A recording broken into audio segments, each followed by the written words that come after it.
So I started thinking to myself, if I were to compile a list and put together 10 of the most daring fragrances in my collection on the designer side of things, what would they be and what necessarily makes them daring fragrances?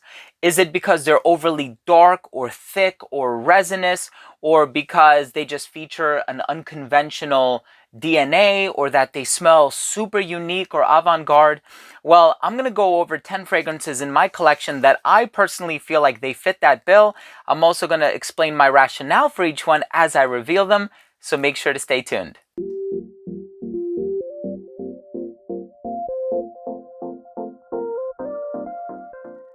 Now, before I begin this video and I tell you about these 10 designer fragrances in my collection that I would consider to be on the daring side of things, I do want to mention that if you are a fan of fragrance-related content, please do consider supporting this channel by subscribing to it. Make sure to enable all notifications by clicking on the bell icon, and of course, give this video a thumbs up if you take something of value from today's episode.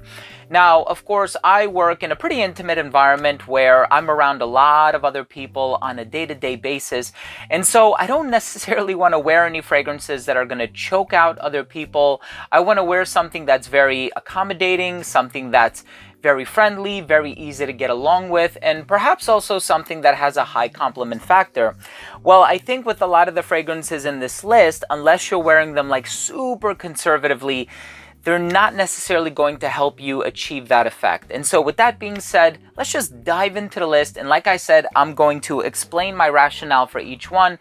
And the first fragrance that I want to talk about by Lalique is called Encre Noire. Now, with this fragrance, you will notice that it's very dark and resinous, and it has like this vetiver note in here, but the vetiver that's found in here is very dark and earthy at the same time, and so it definitely is one of the darkest fragrances in my collection.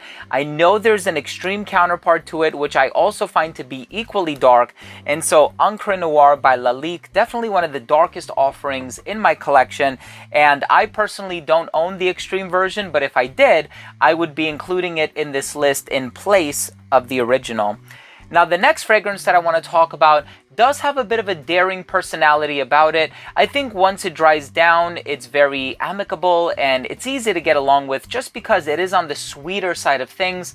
It is a gourmand fragrance. It's a mid-90s release, and this one by Thierry Mugler is called Angel Men or Amen. Now, this fragrance has the vanilla, it has the ethyl maltol, it has this like sugary component about it, at times smelling like cotton candy or candy floss, but of course it's that patchouli and this tar note that is in the base that does come across a little leathery, if you will. And of course they also did make a leather-based flanker called Le Parfum de Cuir, which is a fragrance that is informally known as pure leather, but definitely I think this one could be a little bit daring, especially if you over apply and especially if you possess a vintage batch. Now, the next designer brand is Comme des Garçons. Comme des Garçons has been around for such a long time, and this fragrance from the INCENSE series is called Avignon. Now, this fragrance has a lot of olibanum or frankincense. And the thing with frankincense is it smells very churchy, very incensey. It has this lemony pine aroma, but it can also smell smoky from time to time as well. And so Incense Avignon is also a daring fragrance to just casually wear in public, especially in an office setting, right? You're going to smell like a Roman Catholic church. I don't see a lot of people feeling super secure wearing a fragrance like this, especially when they're going to be in a close encounter environment. The next fragrance I want to talk about is a classic, and a lot of people seem to stray away from this fragrance because it does have a bit of an animalic note in here. It has civet, if I'm not mistaken, if I'm remembering correctly. This one by Ted Lapidus is Lapidus pour Homme. Now, this fragrance actually has in addition to the civet, it has honey.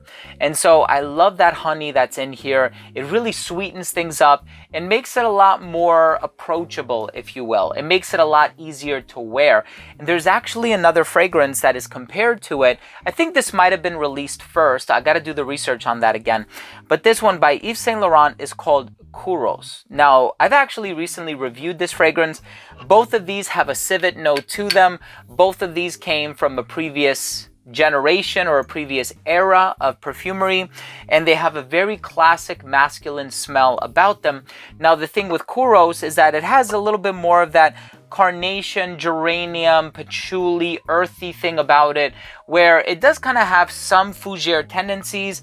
This one just kind of has that bold animalic and honey combination. So they're very similar, and I would definitely recommend both of them if you're a fan of these styles of fragrances, but I can see why a lot of people would feel a little bit uncomfortable wearing them in public or a little insecure, especially given the fact that the perfumery trends have changed so much over the past 30, 40 years. The next fragrance I want to talk about is honestly probably the darkest fragrance in this entire list. By Gucci, is called A Midnight Stroll. Now, this is super dark and smoky, and there's either birch and or cade oil used in this fragrance, so it smells like a burning forest. I mean, this stuff is, for a lot of people, going to be really hard to get along with. I would never dare wear this fragrance to work, just because I know I'm going to get some not so great comments. But of course, if I'm lounging around the house, especially in the winter time, I've actually worn this a few times. And if you spray on inconspicuous areas and you don't overdo it, the dry down is amazing. So I would definitely recommend checking this one out. But again, you have to be light with the trigger. The next fragrance I want to talk about comes from the designer brand of Tom Ford. And of course, it's Ombre Leather.